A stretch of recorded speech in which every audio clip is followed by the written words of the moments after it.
You're listening to the Business and Life Conversations podcast with Angela Henderson, episode 17.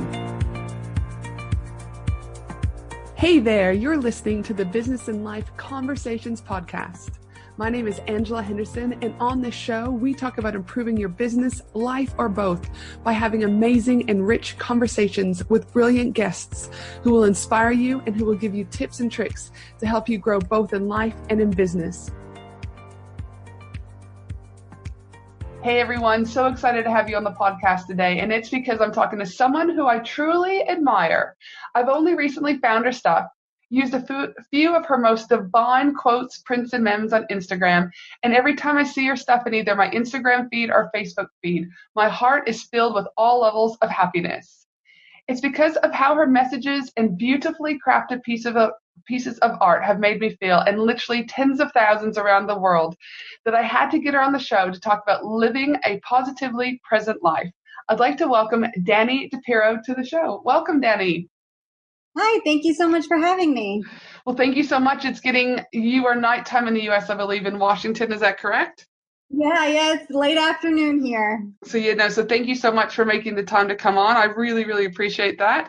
And yes, living a positively present life is something that I think not a lot of people are doing right now. What are your thoughts about that? Yeah, I think it's something that we all struggle with from time to time. I do feel like some people are born more naturally positive and others are not. And you sort of start with a baseline and then you can work with what you have. I tend to be a negative person and somebody who spends a lot of time worrying and feeling anxious. And that's why I ended up starting Positively Present in the first place, was because I knew that those qualities were sort of my defaults and that they didn't have to be that way forever. It's still something I work on constantly, but I realized that if I wanted to change those things, I really had to work at it. And to me, staying as positive as possible and being as present as possible has really helped me to sort of make my life better in almost every aspect ever since I started the blog back in 2009. Mm-hmm.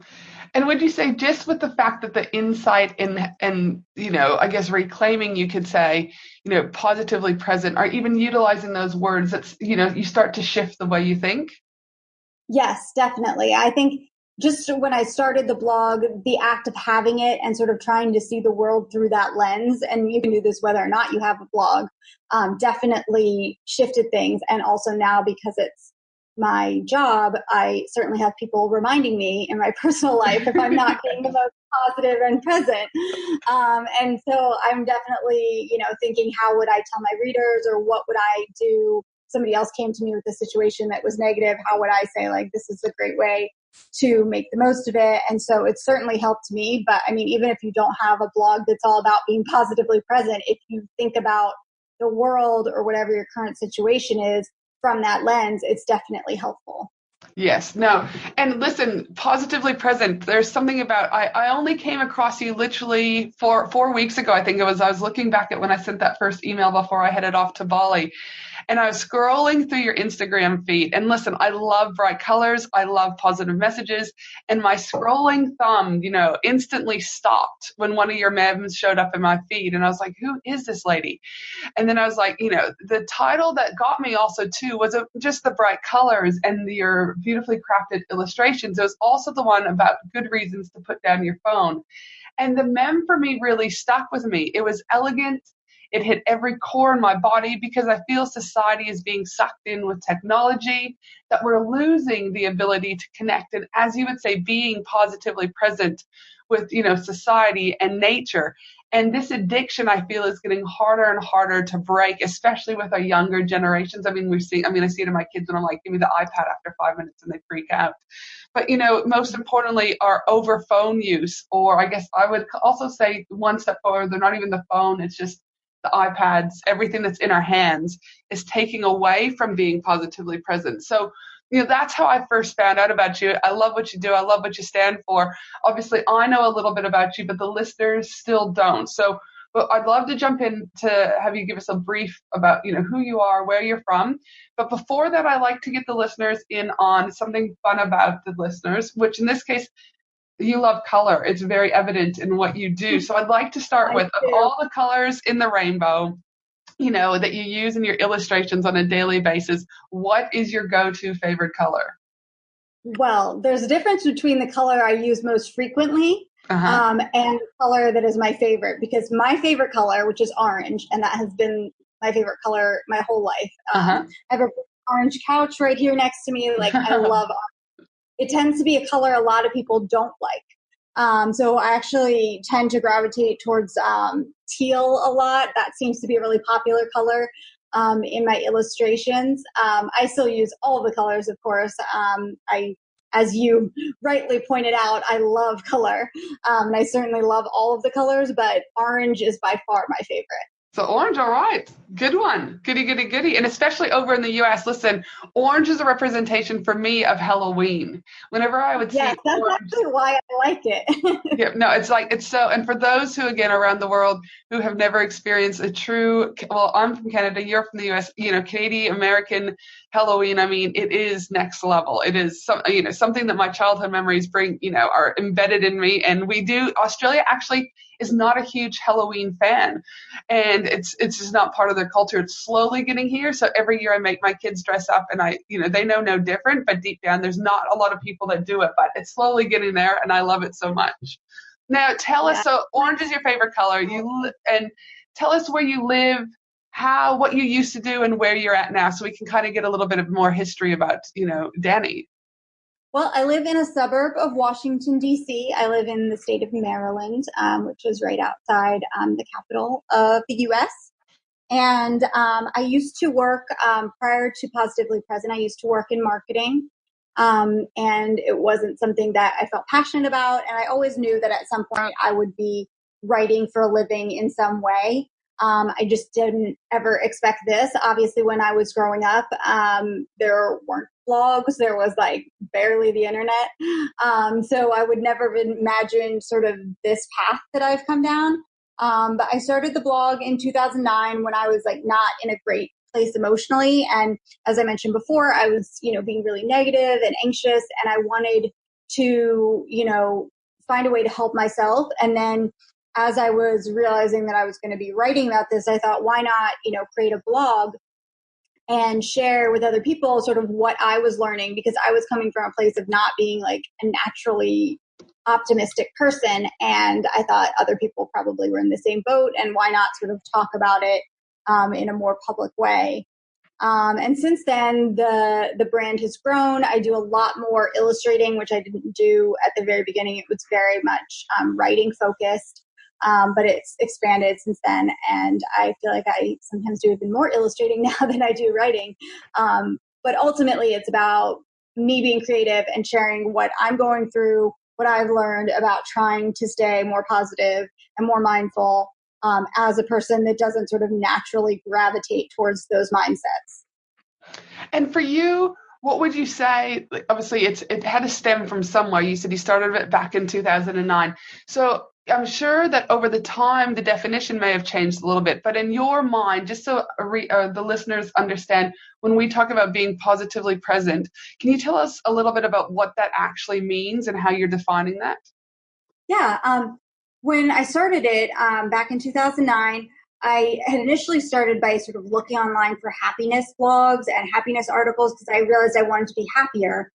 And as I was doing that, it started occurring to me like, you can't always be happy. Like, if something terrible happens in your life, you're not going to be happy. Like, that's just not the way it's going to be. And so that's when I started shifting my thinking a little bit more towards being positive, which to me is about trying to make the most of a moment and, either find the good in it, or if it's like a really terrible situation and there's not really any good to be found, sort of learning from the situation and growing as a person and taking what you can from it. Because I've just found personally that, you have a choice when you're facing good things and bad things, how you're going to kind of go about it. And anytime you take sort of the negative, like, let's look at everything that's going wrong, it's going to make the situation worse. Whereas the positive is not at all about like saying, oh, like everything's fine and like, let's just be cheerful. I think people have a lot of trouble understanding that there's a very big difference between positivity and cheerfulness and happiness. Like, happiness to me is a state, like sadness or anger or something, you feel it, but it's generally pretty brief. Whereas positivity is a mindset of doing your best to sort of find whatever good element or life lesson that you can from a situation. And with the present aspect, I think one of the reasons I got into, focusing on that element in the blog was that I was facing so much anxiety and stress, both about things that had happened in the past and things that would potentially happen in the future, particularly because I was in my mid-20s at the time. And it was just kind of that, place in my life where I was like, I didn't really know where I was going. I wasn't happy with my job or my relationship. It just felt like, what's going to happen? And I realized like so much of my own internal stress was caused by worrying about things that had either already happened or were potentially never going to happen.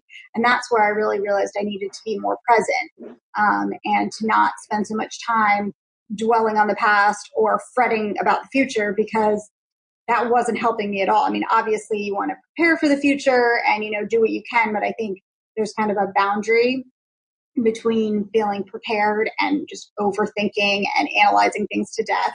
And so that's really what I mean when I say positively present. It's about trying to make the most of a situation and try to stay as present as possible without letting like worry and anxiety take over, so that you can enjoy wherever you are, with the best possible, chance of like making the most of it.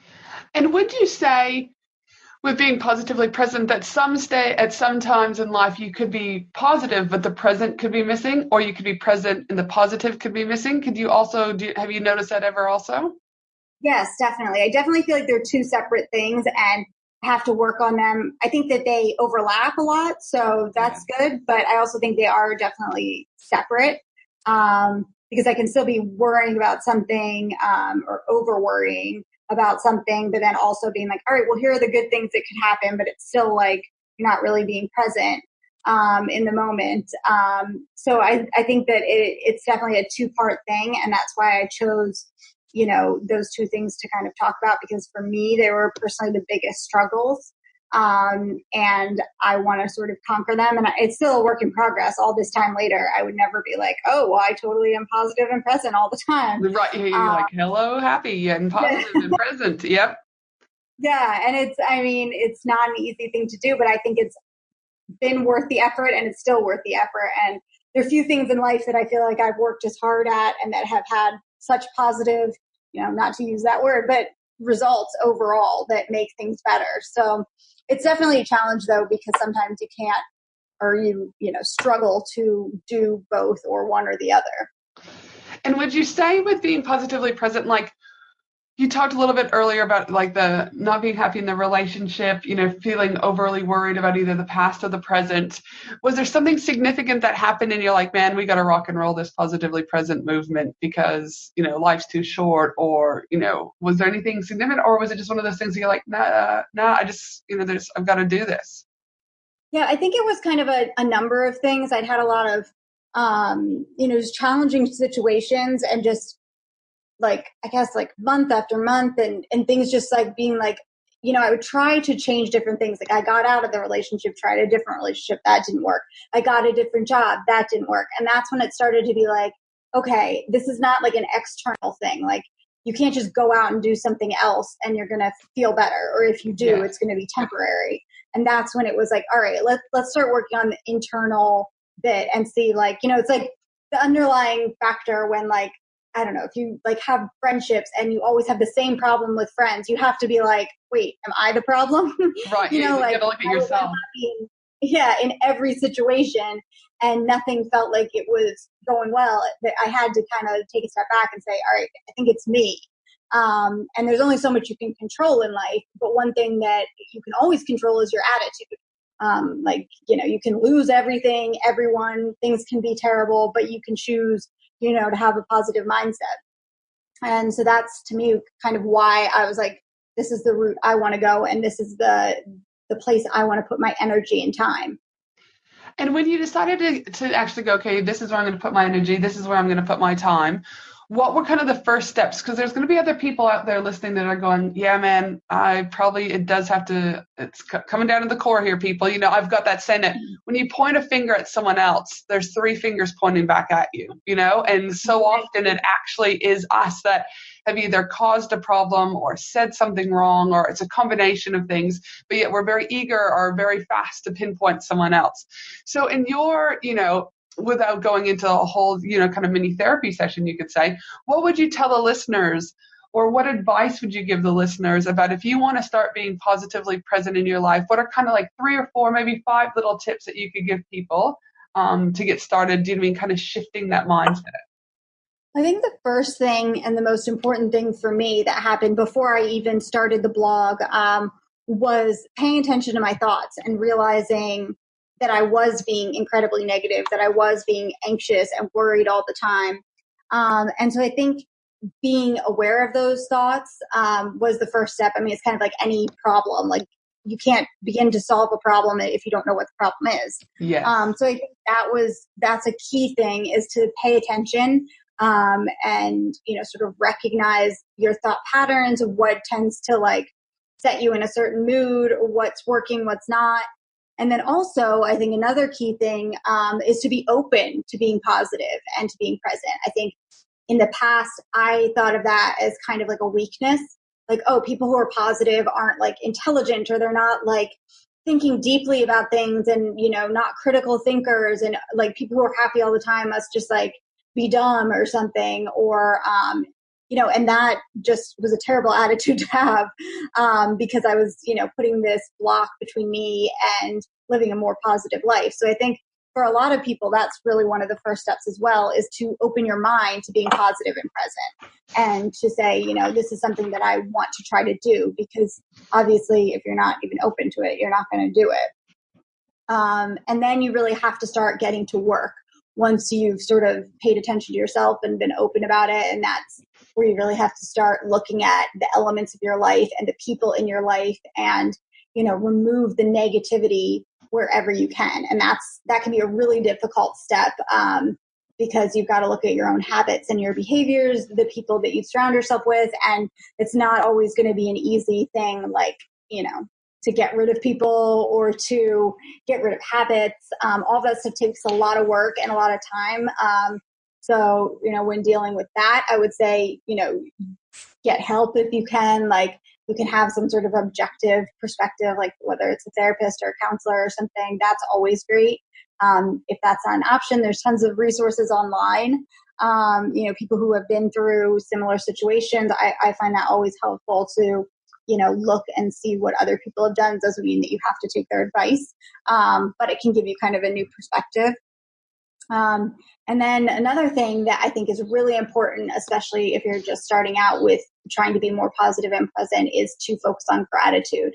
And that is kind of one of those things in like the self-help community that gets thrown around a lot.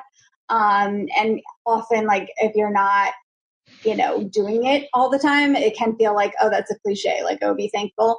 But I found, you know, from keeping a gratitude list every day, and anytime things are going terribly wrong, I'm like, okay, well, what's going right? Like, I'm alive, like, family's alive, like all these like basic things that, you know, just get pushed aside when you feel like you're in a crisis.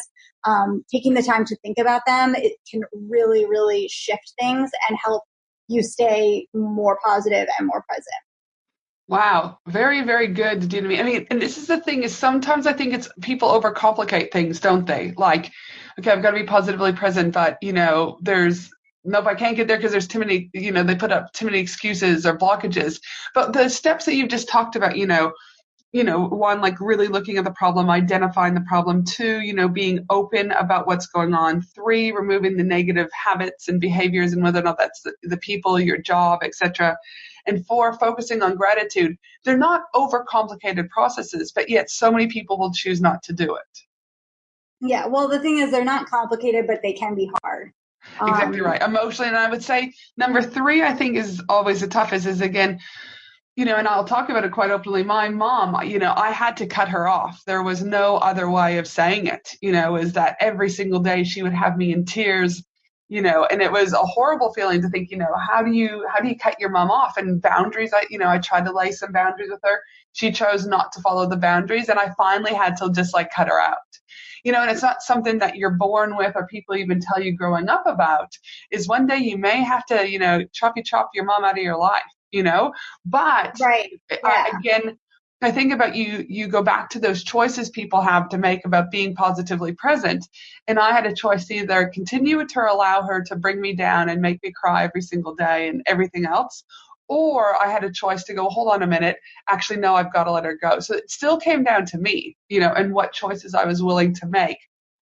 Right. And yes, so it can be very difficult to do. And I'm sure in your situation, it was difficult, especially when it's, a close family member. Like your mother. I think that is incredibly challenging. And I think that's sometimes why people don't do things. But I think you don't really realize the benefits of not having negative people dragging you down until you let those people go. And 100%. Sometimes I think people get not like, they get kind of used to negativity, especially if it's kind of your default. Like that's how I was. I was just like, I'm a negative person. Like that's just it. And that's just the way it is. And, that's who I am. I think when you settle into that, almost with anything, even if it's like a positive trait or something, when you completely identify yourself as a certain thing, you really limit yourself. Mm-hmm.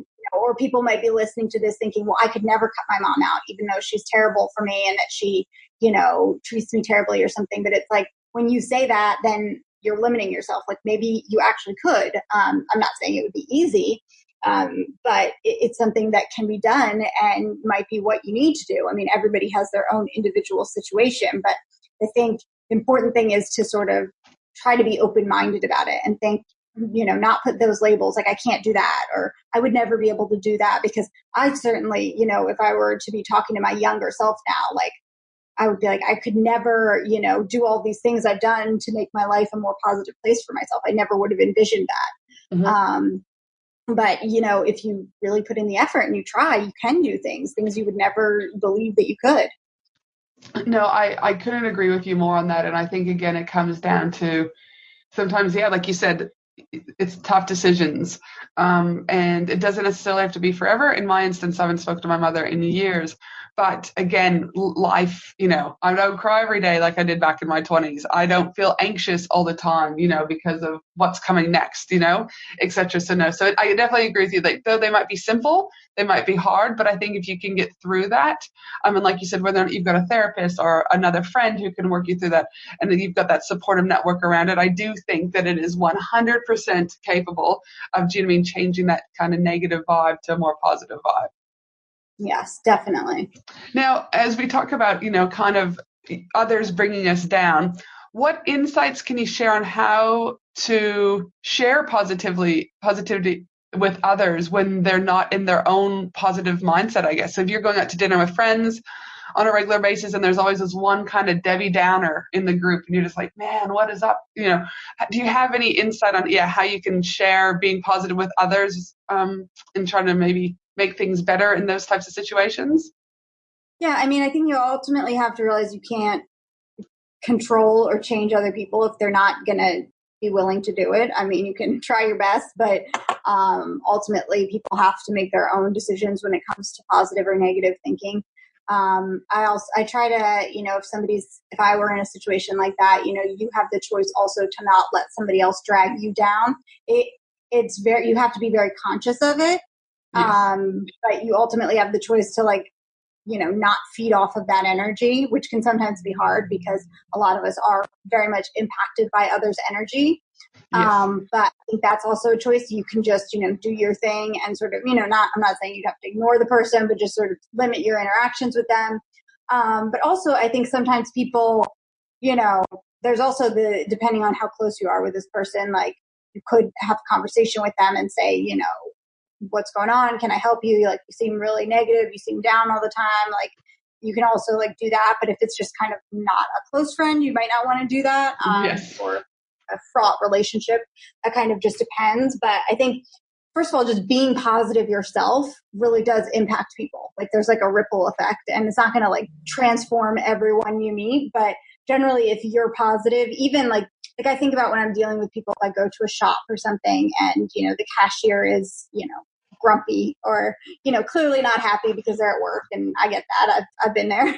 Yes. But, if you are really happy and you try to act, positive, like a lot of times people's attitudes will change.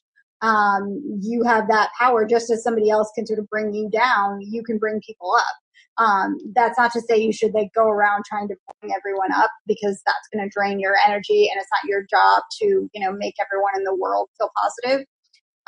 So you kind of have to pick your battles, but it never hurts to try that, and to try to remind people of, some of the things that, if they're focusing on the worst thing that could happen, say, well, what about if this happened? Or, if they're saying everything in my life is terrible, well, talk about, maybe bring up a couple things that are going well for them, or that they have going for them. And because sometimes, when people are in their sort of negative downward spiral, they forget about the things that they have to be grateful for. And, depending on the person, I could see some people getting super annoyed and being like, stop bringing that up. Yeah. But a lot of people would be responsive. So you really have to kind of judge the situation. But ultimately, I think it's important to protect your own mindset and, try to steer away from negative people. But, if you do find yourself encountering them, as we all do, you can try to lift them up a little bit and see if it helps. And if it doesn't, I feel like you got to make sure you don't take it personally, and you also just don't let them drag you down. Yeah. No, and I think, again, not allowing them to drag you down, and that you still remain positive. I remember there's two of the most delightful people that I respect and love dearly are the Merrymakers, Emma and Carla. And I initially met them when I was kind of hit with my own depression and anxiety. And I was just like, who are these positive people? Like every time I'm around them, they are like infectious. But I was like, infectiously like, dude, you can't be this happy and cheerful, right? Like all the time. But they genuinely are two of the most delightful souls I have ever met. And they are the most joyous, and they always are trying to find the better, like always. Like it doesn't mean that that they weren't sad if they have a breakup or, things like that, because there's still elements of sadness, but they allow themselves to be sad and then they hop right back on, the positive, train. Right, exactly. Like, that's what you have to do. I mean, that's just the way you've got to be in life. Life is going to bring you down. It is like, that's just how it goes. And you can either kind of go with it, or you can say, all right, you know what? That was terrible. You give yourself some time, and then you move back on. And then, you really do pick up on other people's energies. And the more you practice being positively present yourself, like you get more used to it. It's almost like, whatever you do a lot becomes kind of like your habit. Yes. So if there's anybody out there listening that's like, oh, well, I'm not positive, I'm never going to be positive, it's like the whole fake it till you make it thing. Like you practice and practice, and suddenly you start looking at things from a positive perspective before you even realize you're doing it. No, I totally agree. And it's just, one of those things that all of a sudden I was like, well, hold on a minute, choices that need to be made. And I was like, okay, well, I can, even though I've got the depression and anxiety and I'll have to work through that, I can still be, do you know what I mean? Elements of happy, and I can still be present and I can still do that. So I think it is around surrounding yourself with those right people, because when I was around Emma and Carla, there's no way that you could be in a bad mood, like it was impossible, because they're just such an infectious spirit to be around. So yes. Now we've talked a lot about the being present, I would say, but being positive, but the element of being present. And this is why it's kind of really great that when I was researching some of this stuff for the episode today and learning more, is there's definitely, you're working on both. And one of the things that I found is, obviously, just recently you've identified that you need to manage your phone use to be more positively present. And I'd love to have a discussion about this, because so many listeners, especially those who are tuning in from a business perspective or business owners, I feel through this conversation, people can learn from you and gain insight about putting the phone or the iPad or the tablet down and be present. Because let's be honest, we're on our phone and electronics far more often than we're not anymore. And I also found, interesting enough, that a study led by Nottingham Trent University asked the 18 to 33-year-olds to estimate the amount of time they spend on their phone and compared their self-reports to their actual usage. This was part of your blog that I was reading. And they discovered that the average person checks their device 85 times a day, spending a total of 5 hours browsing the web and using apps. And they said that this equates to around a third of the time a person is awake, and is twice as often as many people realize. So the other thing I was reading, I was going, like, hold on a minute, this can't be true. And then in one of your blogs, you have the smartphone compulsion test, I think it's called. And you, for example, I think you said you're like, I scored 14 out of 15. And then I was at about, I think it was 12 off the top of my head, but it was like getting high. I was like, oh my gosh, because it was one of those things that, like, I guess out of sight, out of mind, you were like, no, you minimize. I'm not really on the phone that much, or no, I'm not really doing it that much. But in reality, you know what I mean? We actually are. So that one is called the smartphone compulsion test. So walk me through a little bit about what was why did you go, hold on, I've got to start putting the phone down and be more present? Well, I mean, one of the reasons that really triggered it for me was that I was having a lot of problems with my arm and my wrist, because partly because of drawing, partly because of using my phone so much. And obviously, I want to be able to draw. I don't want to be on my phone all the time. Yes. And so when I got into physical therapy and stuff, I realized I had to, not only get the physical therapy help and, do the exercises and stuff, but they made it very clear that if I didn't change my behavior, that it was only going to be temporary, like the exercises might help, but it would just continue to be a problem. So I think for me, one of the big things was like I was having physical symptoms of my phone problem. Mm-hmm. So I think that really kind of was like, okay, like also I've done like the apps where you download them. I forget what they're called. I think one might be called Moment. I'm not sure if that's the right one, but there is an app where it tracks how long you're on your phone all day. And I can't remember the hours, but it was like basically almost all of the time. Yes. And I was like, I don't really, there are great benefits to the phone and there's certainly things that I love about it. But I think I was finding myself just sort of in a cycle of like check Instagram, Twitter, email, like over and over, Pinterest, like over and over. And like, I wasn't even really looking at it. I was just like, this is like a habit. And I think, it just takes up so much time that, if that's how you want to spend your time, that's fine. But that's not like when I look at the grand picture of my life, like I'd rather be reading, I'd rather be drawing, I'd rather be doing other things. So I think the really hard thing about the phone for me is I can't give it up completely. I mean, I could in theory, like not have a phone, just like have a landline or something. But that's really not likely for me or for a lot of people. Just in today's, day and age, like you kind of need a smartphone, or most people do.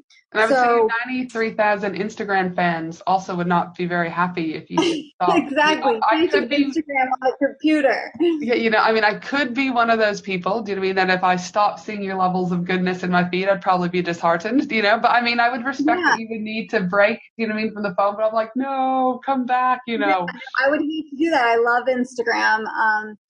And so I think that's where I really struggle, but because for me, I tend to be a very all or nothing person. Like, I've been sober now for 8 years and I had tried thank you.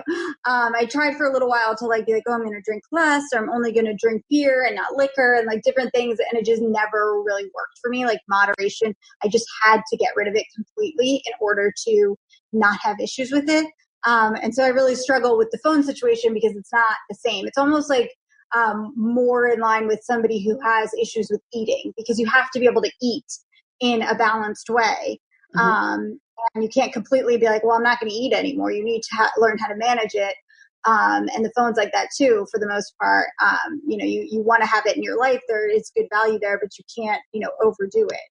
And so it's something that I've struggled with a lot. And then I finally was like, when I started talking to my coach, Reba, about it, she was like, I can help you with this. And so we started working on it together. And I think that was also a motivating factor, because I kind of just brought it up with her in conversation, like, oh, I'm trying to deal with this phone thing and it's really hard.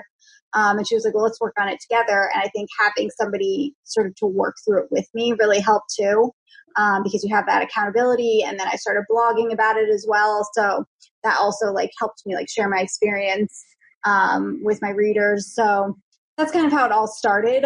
It's definitely still a work in progress. I would say I've made tons of progress since I started working on it, but I'm certainly looking at my phone more than I would like to be. And would you say but again, if you go back to what you talked about being, surround yourself with positive, I guess is that you've looked at the problem, you've identified the problem, and you're taking action. So, it's not going to change overnight, but, it's still a work in progress. Yes, definitely. And I guess some people, again, I'm a mental health clinician by trade and also have worked with individuals dealing with, different drug addiction, et cetera, that I guess sobriety too for many is, they will say, and I can't say for you because every individual is different, but some individuals will still work on that every single day, even after 8 years of sobriety or 10 years of sobriety. Oh yeah, it's definitely an ongoing thing. Stop. I mean, some days are different, but it's not like, oh, it's been 8 years and it's fine. And I mean, I just saw right before we got on this call that Demi Lovato, who had been sober for 6 years, she just had a heroin overdose. She's in the hospital right now, and I hope she's okay. For those of you who don't know who Demi Lovato is, she's a singer. Mm-hmm. And so it's no matter how long it's been with sobriety, it's an ongoing process. You have to keep working on it. And so I'm sure the phone issue, even if I get to a point where I feel very happy with my relationship with my phone, I think it will still be an ongoing process to maintain that relationship and to not suddenly go back into, overuse. And, we're looking at, before I stopped being working in the mental health field about, almost a year now, there was, when we would look at the young people coming in. So when we used our diagnostic tool, the DSM, to look at, specific diagnosis for people, obviously there's nothing in there at the moment about technology, but we are seeing a huge increase of anxiety disorders coming in from young people who are on their phone so often. And so the last thing they do at night is they're on their phone. But then the first thing they do in the morning is obviously pick up the phone. Not just young people, us adults do it too. But they wake up in a panic. So if they go onto Facebook and no one's liked their things or commented or whatever, they initially go into this panic that no one likes them. They have no friends. And then there's values and beliefs and all this stuff and their self-esteem and everything. And we're seeing an enormous amount of increase in suicides, suicide risks around this. We're seeing an increase in anxiety disorders around it. But we're also seeing different types of addiction coming up, from the gaming element and things like that. Collectively, I'm not just talking about the phone, So it is something that, again, I think so many people are struggling with, but not identifying or wanting to do something to change it. And that's why I guess my worry is for the young people is that their brains are being wired. There's a TED Talk I heard the other day about digital dementia and how pretty much that we were causing our brains, to pretty much go into this dementia type state over time. And that if, back in the day, I remember you would have to know your home phone number off by heart. You'd have to know everyone's phone numbers would be memerized. Whereas nowadays, If you ask people how many times, Dani, what's your number? And even if I did know your phone number, but I would struggle to probably relay your phone number back because it's in the phone. Why do I need to memorize it anymore? Or there's all these things that the talk went on about, but it was super interesting because I can see how different parts of our brain are deteriorating because of, not just the phone, but theoretically technology overall.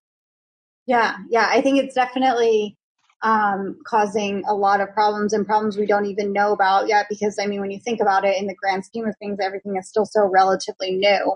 Yes. And it's very hard to know, what the long-term effects are going to be. And it doesn't seem to be slowing down. I don't envision a world where it's we don't have phones anymore. The only reason I would see that is if we had something else other than phones, but, yes. It was in our brains or something. Yeah. But I think, so it's something we need to deal with. And I think that's why, I really, in my personal life, I really want to try to deal with it sooner rather than later. Because I know that it's not going away and it's not, the longer you do things, and especially when you're dealing with young brains. I had, AOL Instant Messenger and stuff like that when I was young, but the level that they have now. And so I'm really grateful that I wasn't part of that. I wouldn't have wanted to have social media or have a constant camera, with me at all times or, all that stuff. If I was younger than I am now, I'm grateful that I didn't have that. But I think, it really is about trying to find some sort of balance and to not, also another thing that, I was thinking about when you first started talking about this, this topic is that everyone else is doing it. Yes. So it becomes, a challenge because, if you're sitting around and your friends are on their phone, it's hard to see things as a problem. And it can be that way with other addictions as well. If like everyone around you drinks the same level you do, you might be like, oh, well, that's just fine. Everybody drinks that way. But then you realize like, oh, that's because you're surrounding yourself with people who do that. And the phone, it's not even just like, oh, you're around people who use their phone. I mean, you walk outside, walk down the street, like everyone's on their phone. So it's harder to say like, oh, this is a problem when you see everybody else doing it. And I think that's kind of where we are, culturally, is like, I feel like we're starting to get to the point where people are realizing it's a problem. And, the fact that they're doing it all the time, like every second people have a free second, they look at their phone. I think, people are starting to get that it's a problem, but it's a really, really tricky one to solve because the phone is so many things. Like it's a phone, it's a computer, it's, connection to your friends, it's, pretty artwork on Instagram. It's like everything you could want is in there. And it's so, so hard to not want to just like pick it up. But I think there are definitely things you can do if you're out there like looking for ways to, stop using your phone so much. And I guess that's great because I know when I was reading on your website, and Reva, your coach that you're currently working with, so could you talk us through about maybe 2, 3, or 4 different key elements in terms of making positive progress with your phone overuse? Like what are some little tips that others might be able to start today? I think one of the main things that worked so well for me was the first thing Reba had me do was sort of pay attention to when I was using the phone and not judge myself for it. So that I was able to sort of realize the times that were more triggering for me. Like when I was by myself, I would tend to look at it more, like right before bed, right when I woke up, various times. So, but without judging it, I think was so key. Just being like, okay, like she made like a whole permission slip for me and stuff, like to be like, you're allowed to look at your phone. Like, don't judge it. I think that was really helpful for me because the second you start like judging yourself, like if you're saying like, I want to stop using my phone so much, and then use it a ton, and then you're like, well, I'm terrible at this, I'm not going to be able to stop doing it, so then use it more. And it's just like this sort of vicious cycle. Yes. Whereas when you're not judging yourself and you're trying to be objective and say like, what am I doing on my phone? Am I enjoying it? Like kind of paying attention kind of goes back to the paying attention to your thoughts thing as well. Like really being aware, like, because a lot of times what we're doing on our phones is kind of mindless. Like you're like, oh, I'll just check this app or I'll just do this. And we're not even like, do I want to check that? Like, so I think that was like a key thing for me. And then also talking about like the why, like why did I not want to be using my phone so much? And for me, that was the pain in my arm, the cost of physical therapy that I didn't want to be paying, the fact that I had to like cut down on drawing time because my arm hurt. And that's something I love to do, which not only like personally, like is not something good. Like I love creating, and then also like that impacts my financial situation. Like the less I can draw, the less I can like make. And so there are a lot of factors like of why I wanted to cut back on my phone use. And I think for everybody that would be different. Like maybe you want to spend more time with your children. Maybe you want to read more books. Maybe you want to, I don't know, exercise more, whatever you like wish you were doing instead of being on the phone. I think you have to get to a point, and for me, it didn't happen overnight, but like you have to get to a point where you're like, all right, I want this other stuff more than being on my phone. Because really what the phone is it's time. Like we spend so much time, and it's like, is that how you want to spend your life? Like, and if it is, it's like totally fine. Like if you want to look back on your life and be like, I saw all the memes, I watched all the videos, yes. like I didn't miss anything on YouTube. That's totally cool. Like no judgment. Like if that's your goal, like I have no problem with that. But I think a lot of people, they just do it, you know, because it's easy, because it's right there, because other people are doing it, you know, they're afraid they're going to miss out on something, which I've noticed, you know, that was a huge thing for me too. When I first started sort of cutting back, I'd be like, oh my gosh, like I wasn't on Instagram every second, I'm going to miss something. And it's like, you don't miss anything, you know, like you'll see it, or if you don't see it, you know, you'll be fine. Like, and you can still scroll later on. Do you know what I mean? Like you can scroll at a later date. It will still be there. Right, exactly. Like you don't have to see something the second it goes up, or respond to somebody's comment like immediately or whatever. So I think that's like a really big thing, is like sort of trying things out. because a lot of what goes on with the phone usage just is what you think is going to happen. Like, I'm not going to be able to do it. Again, with these sort of limiting beliefs, like we talked about before. Like, if you think you can't do it, or you won't do it, or like, well, I have to work. Like, there's no way I cannot look at my phone every second. Like, all these things that you say you can't do. Like, as soon as you do that, then you believe you can't do it. And Exactly. you don't even. So I think, giving things a try. And there's all kinds of things. I mean, like, there are like lock boxes that you can put your phone in and like set a timer. Like, that's something I'm thinking about even experimenting with, because I think that, sometimes you just need that like completely like off limits thing. If you live with other people or work with other people, you could have like a, phone free time that you don't look at your phone. Like, you can set up all sorts of things, and there are a bunch of different suggestions on my website of what I've tried and what's worked for me. Especially like details like on the like phone, like things I've done with my apps and the colors and stuff that have worked for me. And there's tons of articles online as well about that stuff. But I think you have to be willing to try it and see if it works. Because if you just automatically say, I can't do that, or, whatever my job is wouldn't allow for that, like, then you're setting yourself up for failure right from the beginning. Yes, and I think, like you mentioned earlier, that it becomes harder and harder because society is doing it collectively. So you can, let's say you aced it. You were hardly on your phone during the day, and you go out to dinner with friends, and you've got a group of 8, and everyone happens to be on the phone, which I see often. And I like almost have heart failure because I'm like, oh my gosh, you're out, eating good food, and you're all on your phone. How is this happening? Yeah, I feel like it's more often than not when you look at a table of people. Like, and they're just all on their phone. And I'm like, oh my goodness. And I was just in Bali, and don't get me wrong, I'm not going to sit here and say that my kids have never had their iPad at a breakfast table, especially when they've been sick or whatever. Like, so I'm not going to sit there and say that. But every morning I went into Bali is a beautiful country, and there's the family. And every time we saw them at breakfast, lunch, and dinner, they were all on their phones and iPads.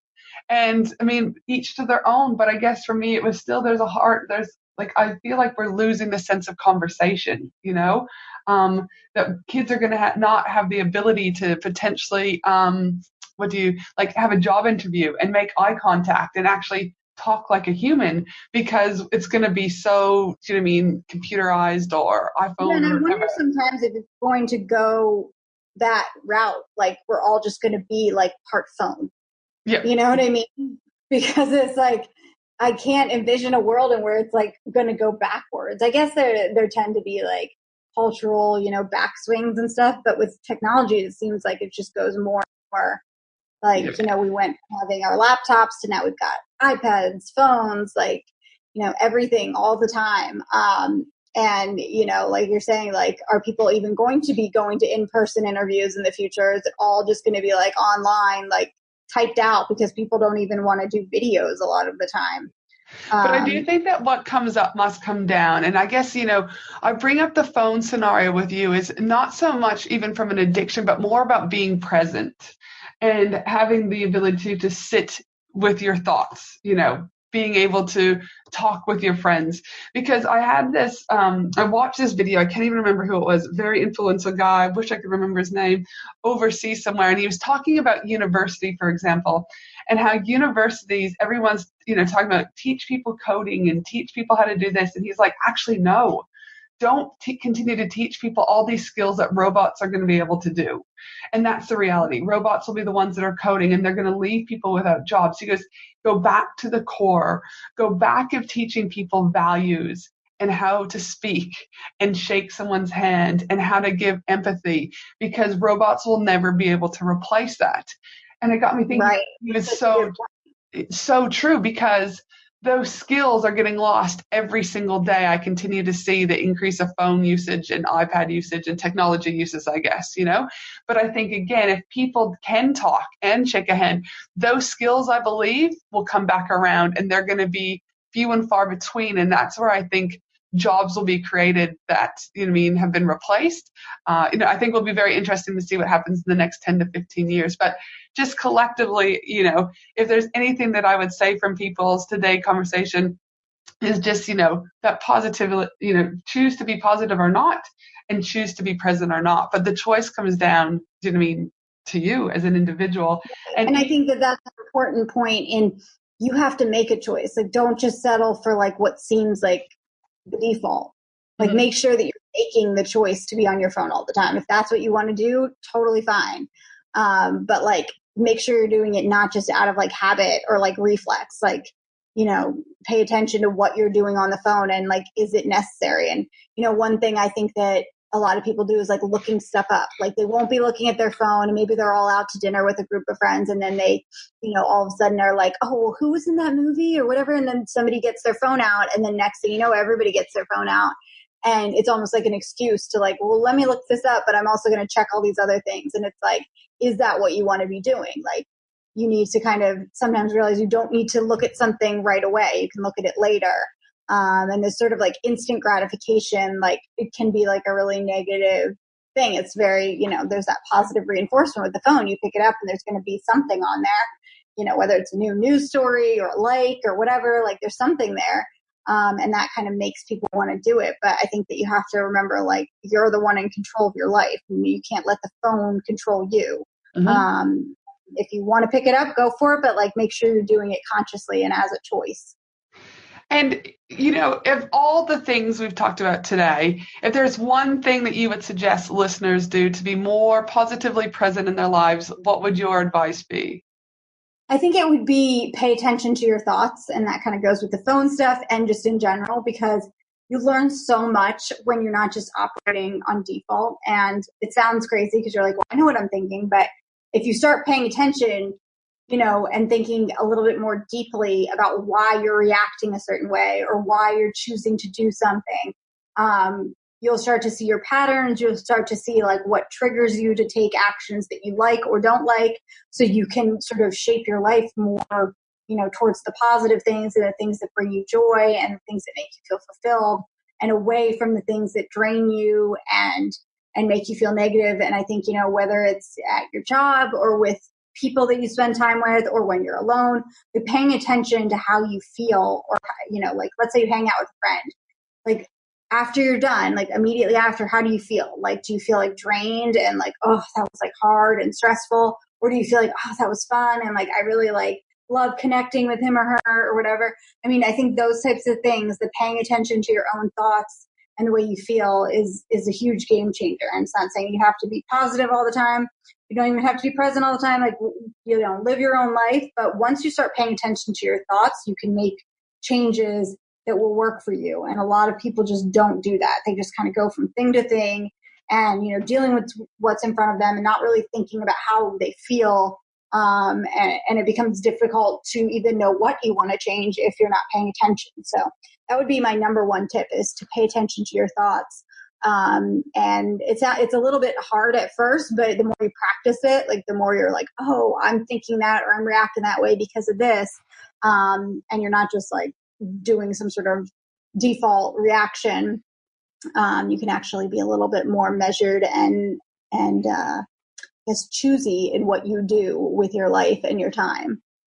And you know, so being mindful, and you know, people I guess could also write down their thoughts, you know, in a book if they wanted to.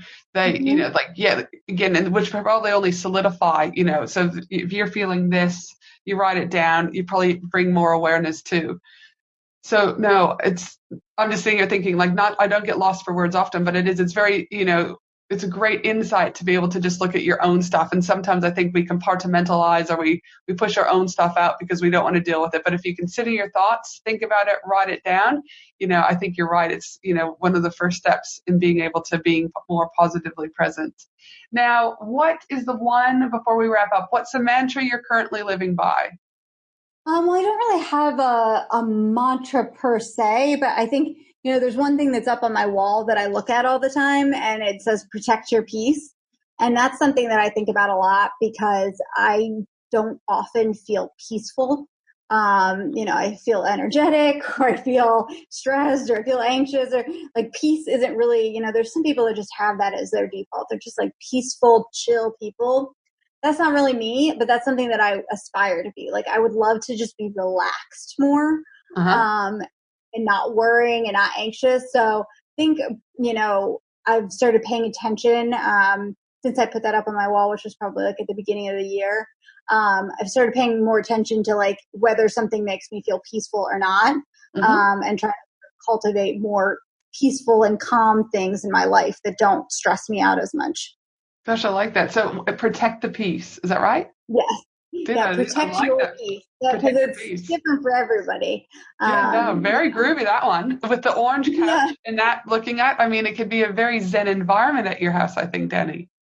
Yeah, I definitely try to keep it as, calm as possible in here. It's not always possible, but, I think whatever you want to be, like, keep that in mind. Like, if you want to be positive, if you want to be calm, whatever, like, have that as your mantra, like, and see if whatever your situation is or, the people you're around, are they, like, enhancing that or are they taking away from it? And that kind of will give you an idea of, what's working and what's not. No. And for listeners out there, obviously we talked a little bit about the beginning about what you do, illustrating, you've got a couple books, you've got some ebooks, you've got your wonderful blog. But if the listeners would like to know more about you, where can they find you and what's next for you? Well, the best place to find me is positivelypresent.com. That has my blog, has links to all my books, to my art shop, to all my social media handles. Instagram is my definite favorite, but I'm on pretty much all of them. And what's next? Right now I'm working on every year I do a diary called the Everyday Matters Diary. And this will be the 6th year in a row that I'm doing it. I'm currently working on the 2020 version, which is really exciting because it's a new decade, so it feels like extra special.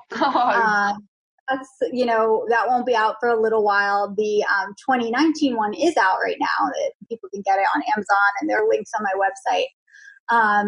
But I am really excited to be working on this one just because, I don't know, something about the new decade, even though it's really far away, it seems like an exciting thing to be working on at the moment.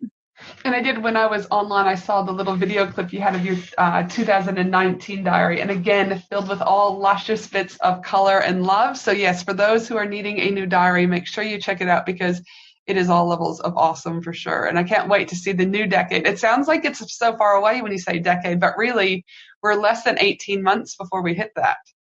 Yeah, it's crazy. When you work on projects so far in advance, sometimes I forget, like people, I just saw something, I think it was on like a can of food and it said 2019. I was like, oh, is this expired? Because I'm like thinking so far in advance on this project. But it's definitely going to be a great one. I feel like they get better every single year that I do them because I've been doing them since 2015. So I'm sure the 2021 will be like the best one yet. But yeah, definitely take the 2019 one first. Exactly right. Don't skip a year. You still need a diary. So make sure, or we call them, diaries. And, just as you're saying, like 2020, I just remember like being 1999, do you know what I mean? And going into the year in Canada, and it was like, happy 2000. So yeah, it's definitely showing my age here again, Dani, which again is something, you got to love. I'll be 40 next year. So it keeps rocking and rolling. So now, listen, as part of me. Got to keep on moving. I know, keep on going. Now listen, what an amazing show, Dani, and I really, really appreciate you taking the time out over in the United States to join us today. And for those listening, it would be great if you took a moment to reflect on how you are or aren't being positively present in your life. And just think about, as what Dani said, what's one simple change you can make for yourself that would get you one step closer to being positively present. My team and I will also be putting together the whole transcription for this episode at angelahenderson.com.au. And of course, I cover all sorts of business-related and life topics inside my Facebook group, the Australian Business Collaborative, which has over 3,000 businesses. So make sure to join the community, as I'd love to see you in there. But for now, have a wonderful day no matter where you are in the world. This is Ange and Dani, over and out. Have a great day, everyone.